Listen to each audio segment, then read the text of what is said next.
에게 허락하신 말씀을 읽겠습니다.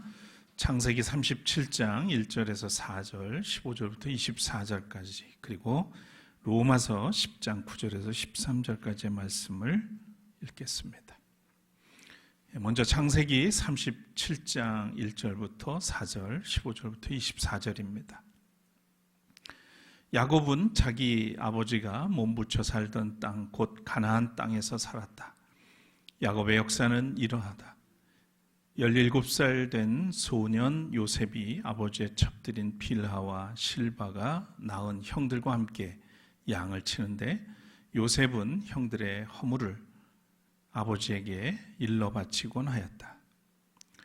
이스라엘은 늙음하게 요셉을 얻었으므로 다른 아들들보다 요셉을 더 사랑하여서 그에게 화려한 옷을 지어서 입혔다. 형들은 아버지가 그를 자기들보다 더 사랑하는 것을 보고서 요셉을 미워하며 그에게 말 한마디도 다정스럽게 하는 법이 없었다. 어떤 사람이 보니 요셉이 들에서 헤매고 있었다. 그가 요셉에게 물었다. 누구를 찾느냐? 요셉이 대답하였다. 형들을 찾습니다. 우리 형들이 어디에서 양을 치고 있는지 나에게 일러주시겠습니까? 그 사람이 대답하였다. 너의 형들은 여기에서 떠났다. 도단으로 가자 하고 하는 말을 내가 들었다. 그래서 요셉은 형들을 뒤따라 가서 도단 근처에서 형들이 있는 곳을 알아냈다. 그런데 그의 형들은 멀리서 그를 알아보고서 그를 죽여버리려고 그가 그들에게 가까이 오기 전에 음모를 꾸몄다. 그들은 서로 마주보면서 말하였다. 야, 저기 꿈꾸는 녀석이 온다. 자, 저 녀석을 죽여서 아무 구덩이에나 던져놓고 사나운 들짐승이 잡아먹었다고 하자. 그리고 그 녀석이 꿈이 어떻게 되나 보자. 루벤이 이 말을 듣고서 그들의 손에서 요셉을 건져내려고 그들에게 이렇게 말하였다. 목숨만은 해치지 말자. 피는 흘리지 말자. 여기 들판에 있는 구덩이에 그 아이를 던져넣기만 하고 그 아이에게 손을 대지는 말자. 루벤은 요셉을 그들에게서 건져내어 아버지에게 되돌려 보낼 생각으로 이렇게 말한 것이다.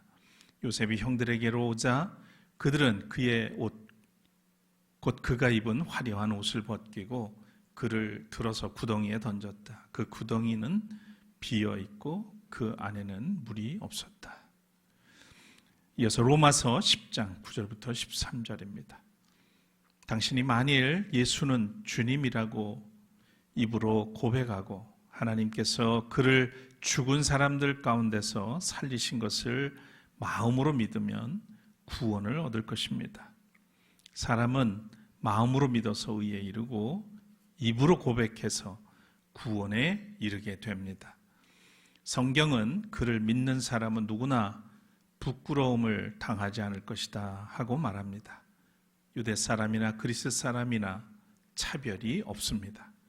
그는 모든 사람에게 똑같이 주님이 되어주시고 그를 부르는 모든 사람에게 풍성한 은혜를 내려주십니다.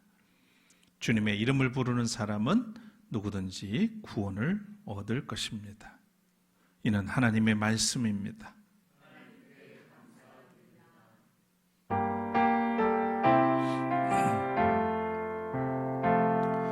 할렐루야, 할렐루야, 할렐루야, 아멘. 자리에 앉으시겠습니다. 여전히 무더운 날씨가 계속되고 있는데 오늘 여러분들의 얼굴들을 또 보니 새삼스럽고 또 감사하고 잘 견뎌내고 계신 것 같아서 감사한 마음입니다. 오늘도 이 예배 자리에 함께 하신 여러분들에게 주님의 위로와 평강이 함께 하시기를 빕니다. 오늘은 물 위로 걸어 샬롬의 영성으로라고 하는 제목의 말씀을 함께 나누겠습니다. 찬양 올리겠습니다.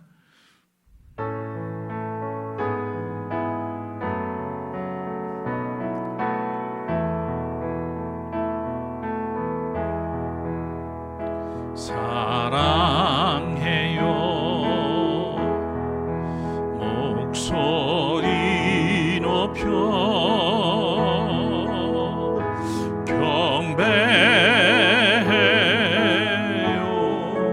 내 영혼 기뻐 오 나의 왕 나의 목소리 주님 귀에 곱게 곱게 울리기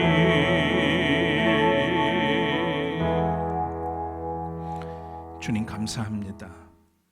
변고 많은 세상 가운데서 또 무더위 속에서 지치지 않고 주님 안에서 우리의 일상을 살다가 오늘 거룩한 주일을 맞아서 예배 자리에 나오게 하시고 우리 작은 공동체지만 한 마음으로 주님 앞에 예배드리게 하시니 감사합니다. 주님의 은혜요 또 주님의 사랑 가운데 우리가 머물게 해주셔서 어지러운 세상 속에서도 중심을 잃지 않고 주님 바라보며 살아갈 수 있게 된 것이 얼마나 큰 은혜인지 알 수 없습니다. 오늘도 우리를 부르셨습니다. 특별히 나라를 기억하고 또 이 민족을 생각하며 예배를 드릴 수 있도록 우리에게 특별한 주일을 허락해 주셨습니다. 우리의 마음을 열게 하시고 모든 것에 주님이 되시는 하나님을 바라보며 이 시간 예배 자리에서 온전히 우리의 모든 것을 드릴 수 있는 그런 참된 예배자 되게 하여 주옵소서. 주의 성령께서 우리를 다스려 주시고 우리 가운데 역사하여 주셔서 우리가 더 큰 믿음, 더 큰 마음으로 세상을 품고 사랑하며 주님의 나라를 이루어가도록 이끌어 주시고 평화의 사도로 평화의 일꾼으로 그 사명을 잘 감당하도록 결단하는 이 시간 되도록 인도해 주옵소서. 부족한 종을 붙드시고 주의 뜻을 이루어 주옵소서. 예수 그리스도의 이름으로 간절히 기도드립니다. 아멘. 올해로 광복 81해를 맞이하게 됐습니다. 우리는 일제 포갑으로부터 해방의 환희를 줄곧 노래해 왔지만 과연 이 땅에 진정한 샬롬을 이 땅에서 진정한 샬롬을 노래할 수 있을까 하는 생각이 듭니다. 형제와 자매가 남북으로 찢겨서 무장한 채로 대립한 지 80해가 넘도록 우리는 서로에게 평화롭고 따뜻하게 말을 건네는 그런 법을 잊은 채로 살아가고 있습니다. 적대와 혐오의 언어가 정치가 되고 무력과 군사적 긴장이 평화의 탈을 쓰고 비극적인 그런 시대를 만들어가고 있습니다. 오늘 우리가 읽은 본문, 성서 일과의 본문은 바로 이 평화의 말을 잃어버린 탄식의 자리에서 시작을 합니다. 오늘 구약의 본문이 되는 창세기 37장은 한 가정의 불행처럼 보이지만 실은 이념과 패권으로 갈라진 한 민족과 온 세계의 비극을 비추는 거울이기도 합니다. 야곱은 라헬에게서 느지막이 낳은 요셉을 다른 아들들보다 더 사랑했습니다. 그에게 그래서 화려한 옷을 입혔죠. 채색 옷이라 이렇게 되어 있는데 아마 우리 표현으로 하면 색동옷 같은 것이 아닐까 싶어요. 성경은 그 편애와 차별을 바라보던 형들의 마음을 이렇게 증언합니다. 형들은 아버지가 그를 자기들보다 더 사랑하는 것을 보고서, 그러니까 여기서 그는 요셉이죠. 상대적으로 더 요셉을 사랑했다 이런 얘기입니다. 그래서 요셉을 그것 때문에 미워하며 그에게 말 한마디도 다정스럽게 하는 법이 없었다 그랬어요. 다정스럽게 말을 할 수 없었다. 얼마나 맺힌 게 많으면 서운하고 그러면 그랬을까. 그래서 여기서 다정스럽다고 우리 성경은 새 번역은 번역이 됐는데 원문에는 샬롬이라는 말이 떴어요. 그러니까 평화롭게 그런 관계 속에서 있지 못했다는 거죠. 그러니까 위에가 단순히 나빴다 이런 뜻이 아니고요. 샬롬으로 말할 수 없었다. 평화를 빌지 못했다 서로.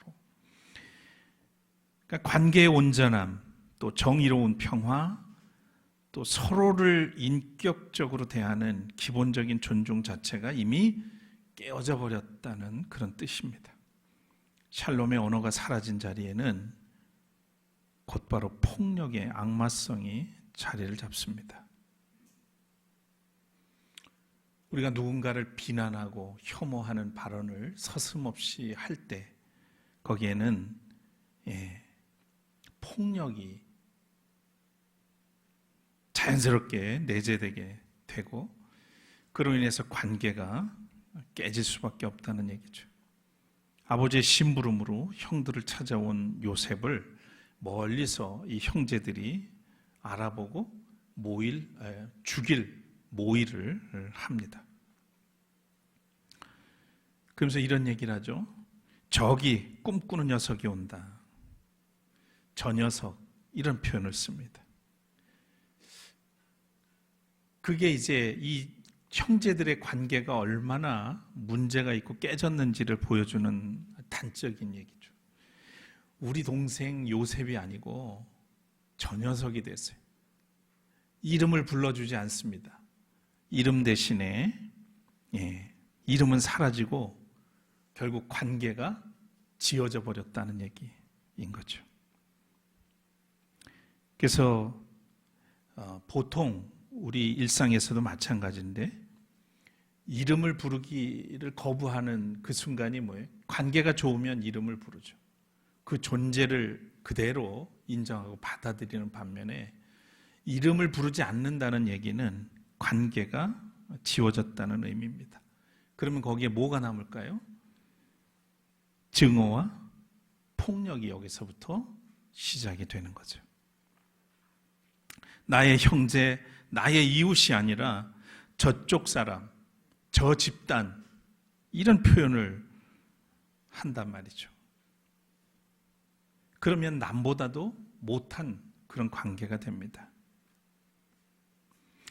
요즘 보니까 일부 민주당 사람들의 모습이 여기서 이렇게 교차돼서 보이기도 하는데 같은 당, 같은 목적을 가지고 달려오던 사람들이 당권 앞에서 저쪽 사람, 이쪽 사람, 우리 사람 뭐 이런 식으로 되는 그런 모습들을 우리가 봅니다.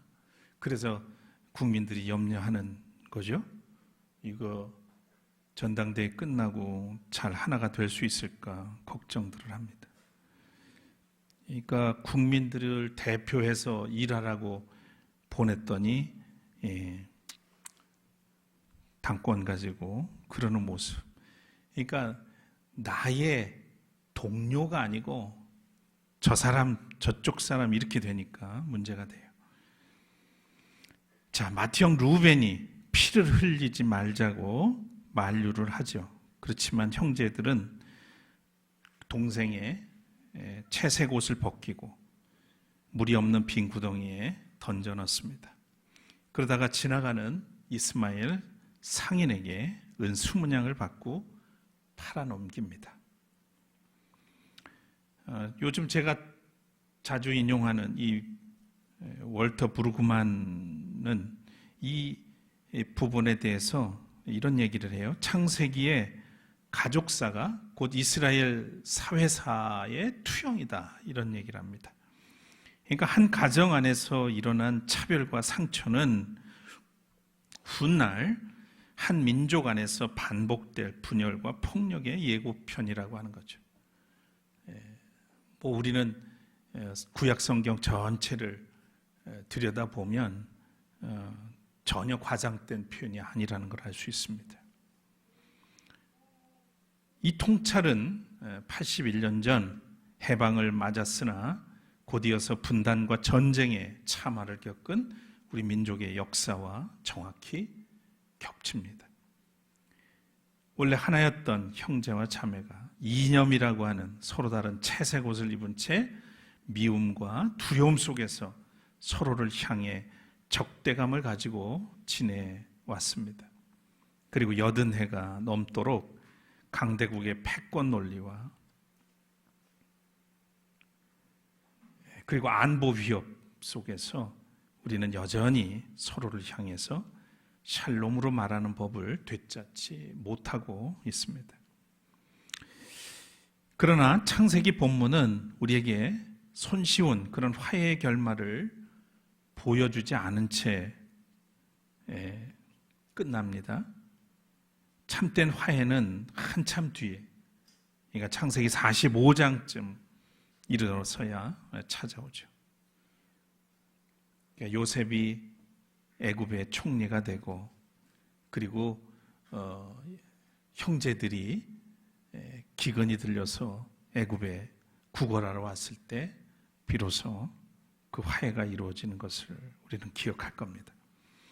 성경은 구조적 폭력과 가부장적인 편애가 낳은 상처를 값싼 용서나 성급한 구호로 봉합하지는 않습니다. 오늘 남북 평화 통일 공동기도주의를 지키는 우리 역시 우리가 아직 화해와 평화의 자리에 이르지 못했다는 그런 정직한 고백, 이념의 채색 옷을 입고 서로를 억압해온 죄책을 성찰하는 그런 자리에서부터 다시 시작해야 할 것입니다. 자, 그런데 성경을 보니까 하나님은 우리를 미움의 구덩이에 그냥 버려두시지 않으셨습니다. 오늘 두 번째 본문인 로마서 10장에서 보면 사도 바울은 차별과 혐오의 벽을 허무는 아주 급진적이고 대담한 그런 복음을 선포합니다. 바울은 하나님의 말씀이 저 멀리 하늘이나 바다 건너에 있는 것이 아니라 바로 우리 입에 있고 우리 마음에 가까이 있다고 선언을 합니다. 그리고 그 말씀의 핵심을 이렇게 풀었습니다. 유대 사람이나 그리스 사람이나 차별이 없습니다. 하나님에게 있어서는 그 누구든지 차별이 없다. 그는 모든 사람에게 똑같이 주님이 되어주시고 그를 부르는 모든 사람에게 풍성한 은혜를 내려주신다. 이렇게 얘기를 합니다. 헬라어의 디아스톨레라고 하는 말이 차별, 구별이라고 하는 말인데 인종, 계급, 정체성에 따라서 선을 긋고 사람을 차별하는 그 어떤 경계도 그리스도 안에서 완전히 지워졌음을 선언하는 그런 말씀이었던 거예요. 황제를 신으로 섬기면서 민족적 그리고 신분적 등급을 매기던 로마 제국의 질서 속에서 바울의 이 선언은 제국의 시스템을 흔드는 지극히 위험하고 급진적인 정치적 선언이었습니다. 바울은 그러면서도 이어서 담대히 외치죠. 주님의 이름을 부르는 사람은 누구든지 구원을 얻을 것입니다. 바울이 선포한 이 차별 없는 하나님의 복음은 2000년이 지난 오늘 강대국의 군사주의와 혐오 정치로 얼룩진 온 세계 한복판에서 여전히 거북하고 불편하게 들릴 겁니다. 특히 트럼프와 네타냐후 같은 사람들에게. 사실 불편해야 합니다. 이 말씀이 진리이기 때문이죠. 하나님은 모두의 하나님이세요. 지금의 이스라엘의 하나님만이 아니란 말이죠. 그리고 그 잘난 트럼프가 믿는 하나님이 모두의 하나님, 모두를 사랑하는, 모든 생명을 사랑하는 그런 하나님이라는 사실을 이들은 알아야 되겠고 그것에 대해서 아주 불편해야 됩니다. 그래야 빨리 전쟁에서 손을 떼지 않을까 싶어요. 지금 이 순간에도 가자지구와 우크라이나 그리고 중동과 저 수단 세계 곳곳의 분쟁 지역에서는 매일같이 무고한 민간인과 어린아이들의 생명이 짓밟히고 있죠. 강대국들은 자국의 이익과 무기파리에 눈이 멀어서 타자의 고통을 외면하고 세계의 위정자들은 누구의 생명은 더 무겁고 누구의 생명은 가벼운지 끊임없이 가치 계산을 하고 있습니다. 생명의 존엄성이 훼손되고 하나님의 형상이 짓밟히는 이 비극 앞에서 하늘은 지금도 탄식하고 계신 거죠. 바울은 그런 세상을 향해 분명히 선언합니다. 하나님께는 단 한 사람의 생명도 차별이 없으며 제국의 폭력과 분단의 장벽은 반드시 무너져야 한다고 그렇게 말합니다. 좀 거창한 것 같으면 사실 이 말씀을 우리의 일상으로 가져오서 생각해 보면 형제와 이웃들을 우리는 서슴없이 비난하고 조롱할 때가 있어요. 그런 것은 하면 안 되는 겁니다. 내가 존귀한 만큼 나 아닌 타인들도 타자들도 다 존귀해요. 사람뿐이겠습니까? 하나님이 지으신 창조 세계가 다 존중받아야 할 대상들입니다.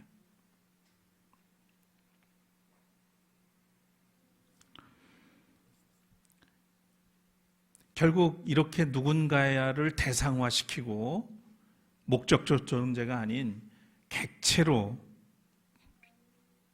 대우하고 그러면서 비난하고 조롱하고 나와 다르다는 이유로 그런 것 자체가 차별입니다. 하나님은 차별하지 않으시는 분인데 우리는 그의 자녀라고 하면서 우리는 서슴없이 차별을 일삼죠. 차별은 분명히 오늘 사도 바울의 선언에 의하면 복음과는 상치된다는 거예요. 복음이 뭐예요? 하나님은 모든 생명을 존중하고 사랑하신다는 것.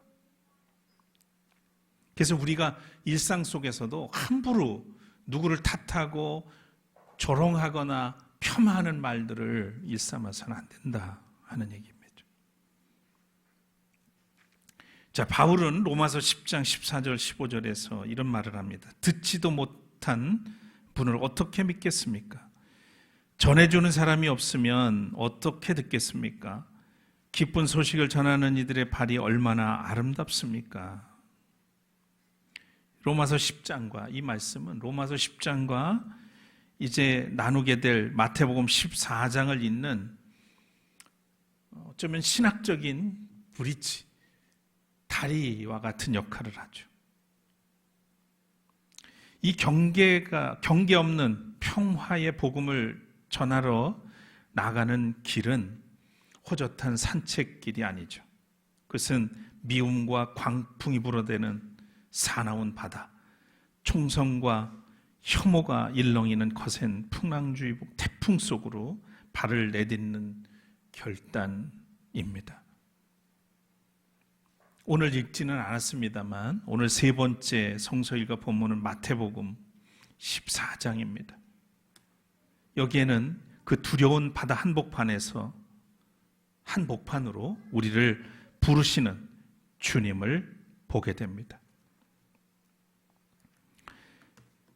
오병이어의 그 놀라운 은혜와 축복을 누린 다음에 예수님께서는 무리들을 보내시고 기도하러 산으로 오르십니다. 그러면서 제자들을 배에 태워서 맞은편으로 건너가도록 하셨죠.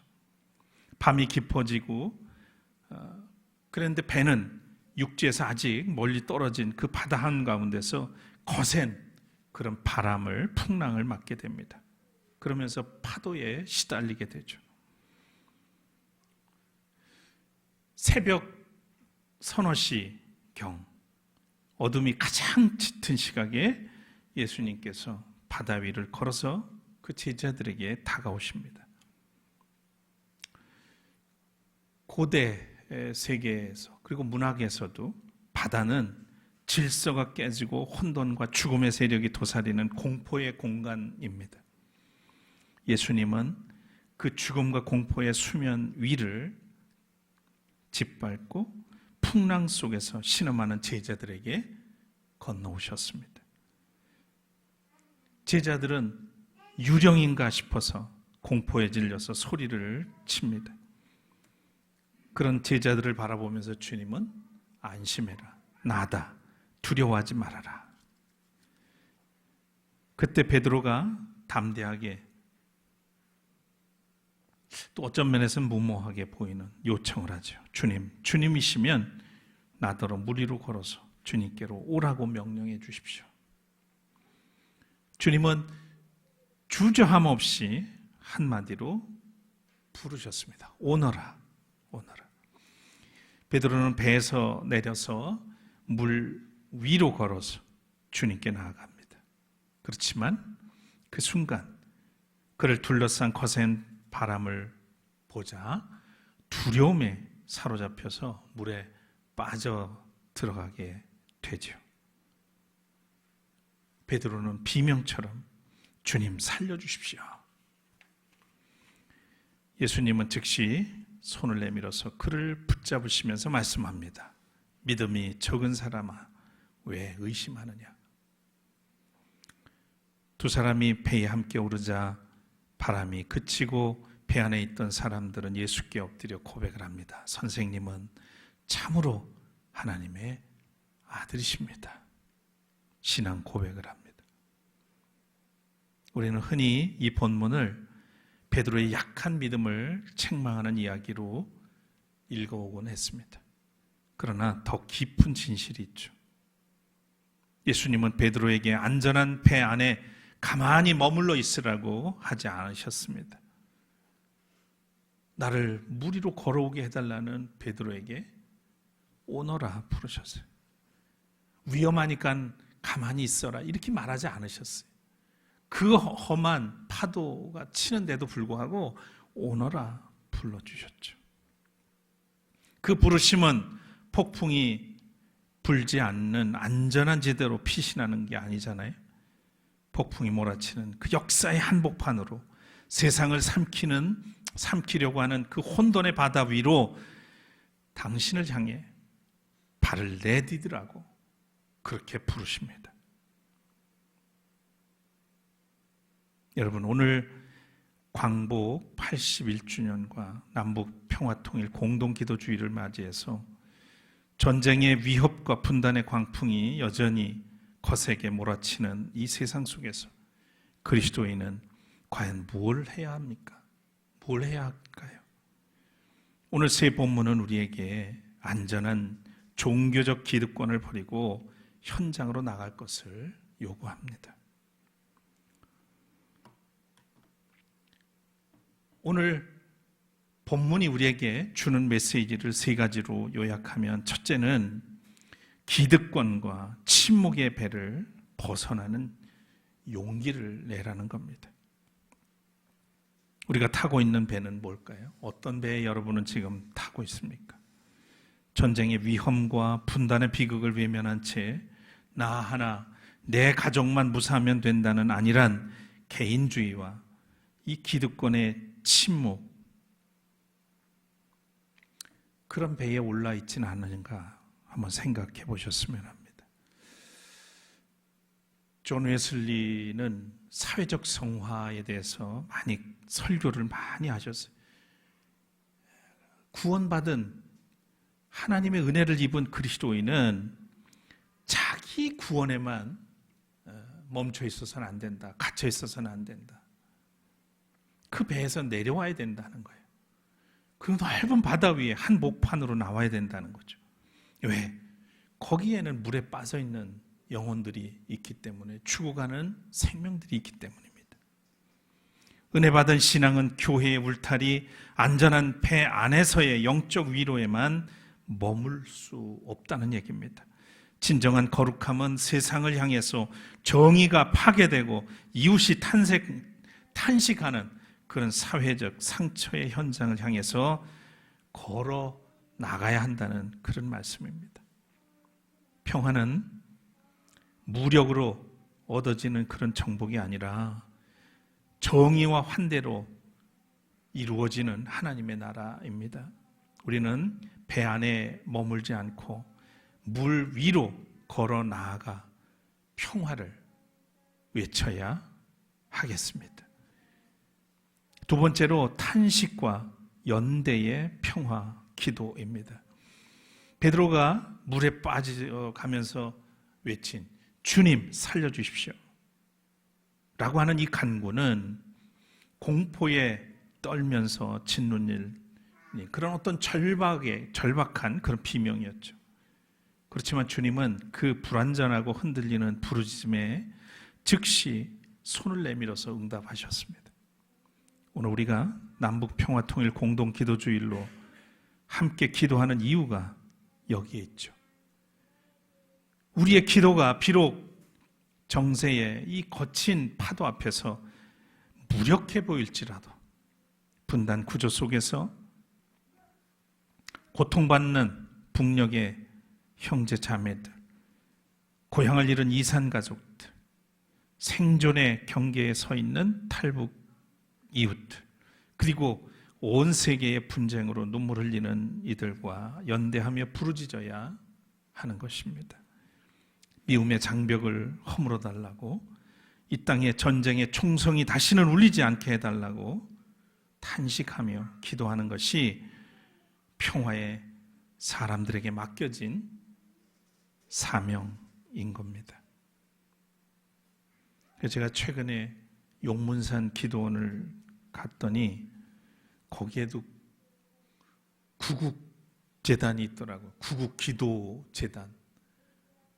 기억하실지 모르겠습니다만 감림산에도, 요 가까운 양산의 감림산에도 구국기도처가 있어요. 산 위에.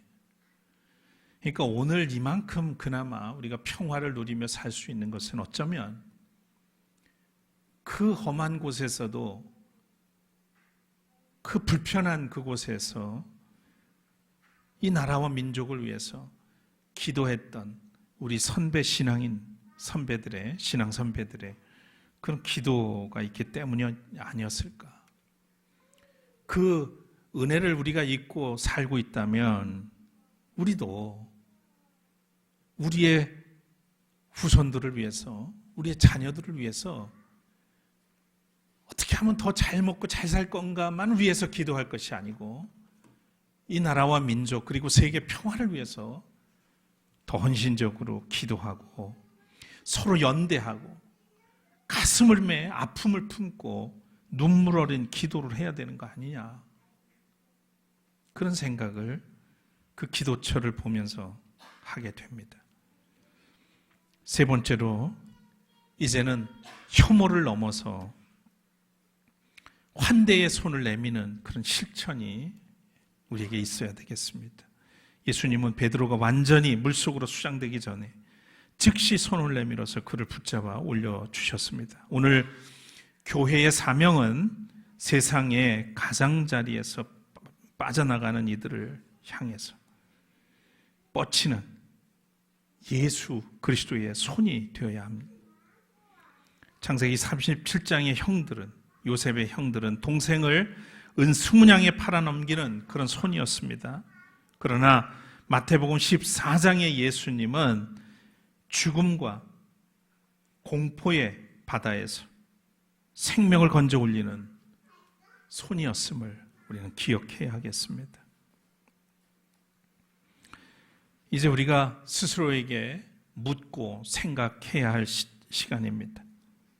우리는 지금 북녘의 동포들과 우리 사회의 약자들, 그리고 이주민과 탈북민, 구조적 폭력으로 내몰린 이웃들을 향해서 어떤 손을 내밀고 있는가?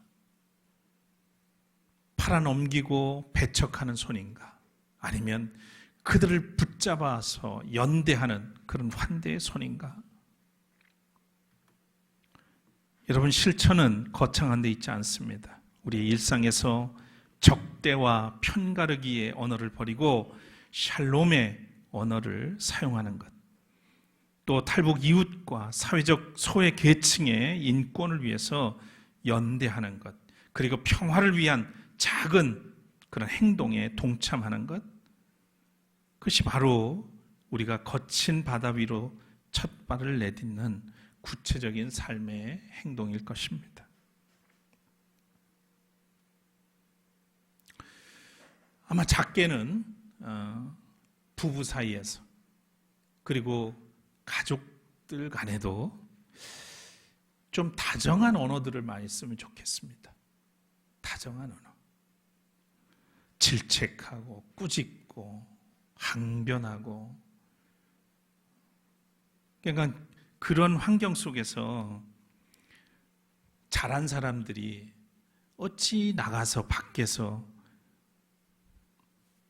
불편한 모습들을 보면서 그들을 환대하고 그들의 손을 잡아줄 수 있겠어요?